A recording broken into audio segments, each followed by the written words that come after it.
یہودی و نصرانی یا کفار لوگ یہی چاہتے ہیں کہ ان کے جو گردن میں نبی کی غلامی کا جو پٹا ہے اسے نکال دو، ہم انہیں قابو کر لیں گے۔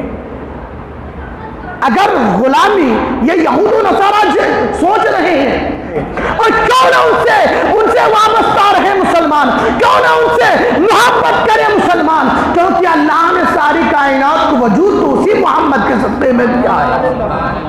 یورپ نے دیکھا، اور غلامی دیکھنی ہے نا، غلامی دیکھنی ہے تو حضرت زید بن حارث سے پوچھو غلامی ہوتی کیا ہے۔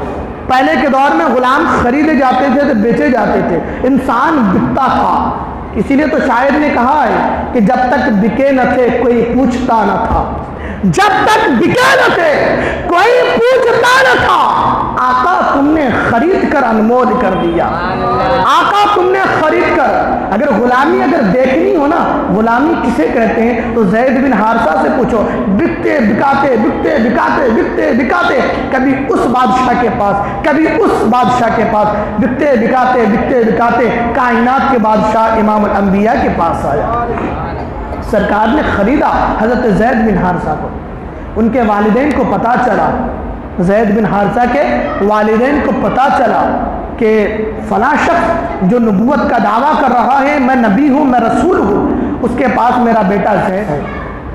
وہ لوگ آتے ہیں سرکار کی بارگاہ میں اور عرض کرتے ہیں میں ہاتھ جوڑ کر آپ کی بارگاہ میں عرض کرتا ہوں، آپ نے میرے بچے کو جتنے میں خریدا ہے، جتنے میں خریدا ہے اتنی رقم مجھ سے لے لیجئے، میرے بیٹے کو آزاد کر دیجئے۔ سرکار نے فرمایا نا میں 1 روپے نہ لوں گا، زید ادھر آؤ، تمہارے ماں باپ آئے ہیں چلے جاؤ،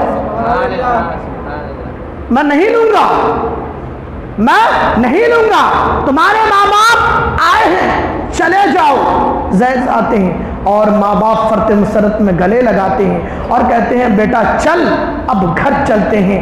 حضرت زید فرماتے ہیں اب میں نہ جاؤں گا۔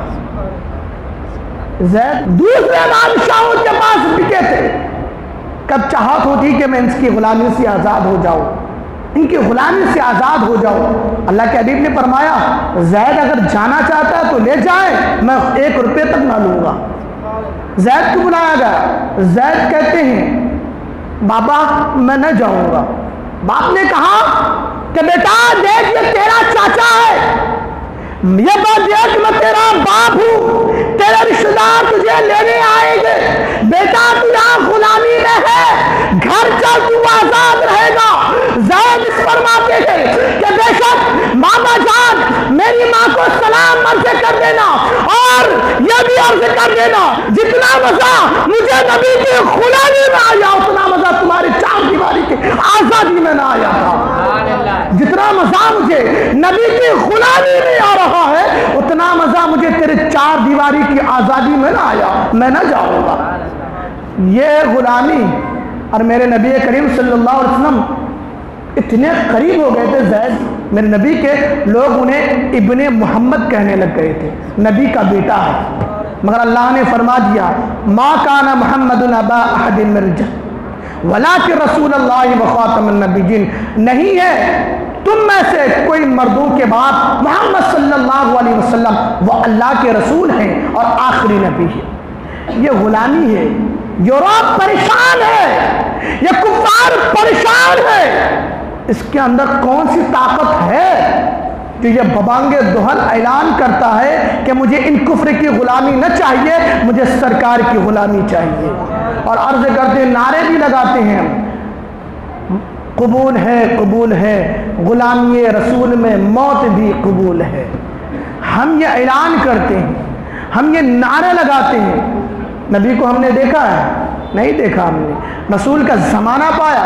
نہیں پایا۔ ہم نے رسول کی سیرت پڑھ کر ان سے محبت کرنے لگ گئے، رسول کی صورت پڑھ کر ان سے محبت کرنے لگے، رسول کے کردار پڑھ کر ہم ان سے محبت کرنے لگ گئے۔ نبی کے کردار کو اپنانا ہے، نبی کے گفتار کو اپنانا ہے مسلمانوں، تب جا کے ہمارا ایمان مکمل ہوگا، تب جا کے ہمارا مسلمان جو ہم کہلاتے ہیں وہ مکمل ہوگا۔